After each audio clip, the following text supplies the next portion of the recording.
Good morning, friends. Want to transform your arrays effortlessly? Today we are diving into the powerful map method in JavaScript. Let's get started.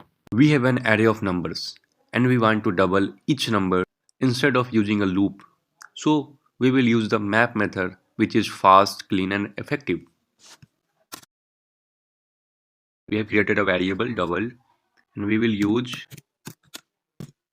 map. Here we will write a callback function. We will write num. This num represents the each element in the array. Now we will return num multiply by 2. Now we will console and see the result. You can see here, my friends, it is a brand new array containing elements which is doubled of this array. Now we will understand how it is working. So at the first iteration, num is equal to the current element, that is 1, and we are returning num into 2. So it will do num, that is 1, multiply 2 equal to 2. It will return a 2 and create a new array having element 2. Like this, in second iteration,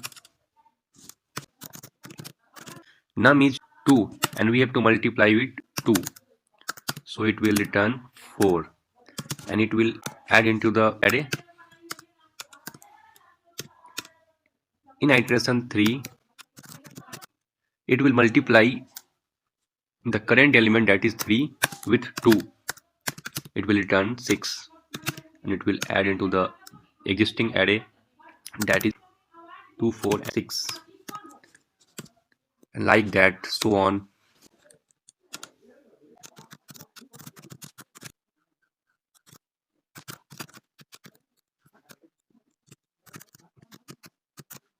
We'll see the real world case scenario of using map method. We have an array of objects. This array contains 4 objects. Imagine you are working on a web application where you need to display the full names of users who are fetched from an API. You receive data in the form of JSON, like this array of user objects. Each object contains first name, last name, and age.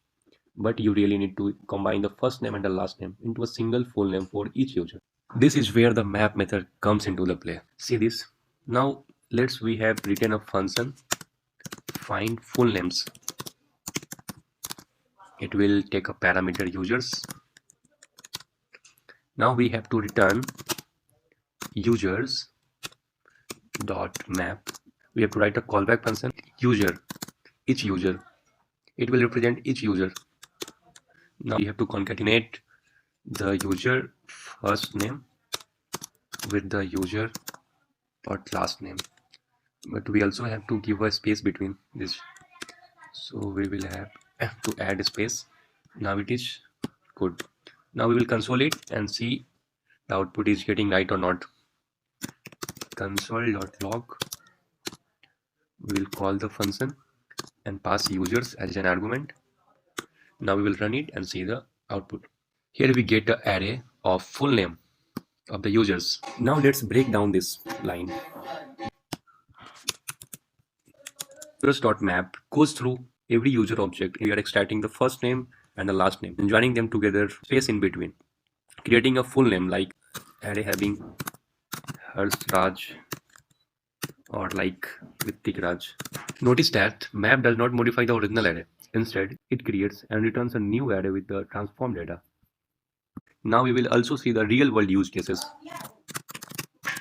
We are listing here some real world use cases of map method. Real world applications of map are everywhere. You might use it to display full names on a web page, create list of items for to-do app, or even prepare data for visualizations like charts and graphs.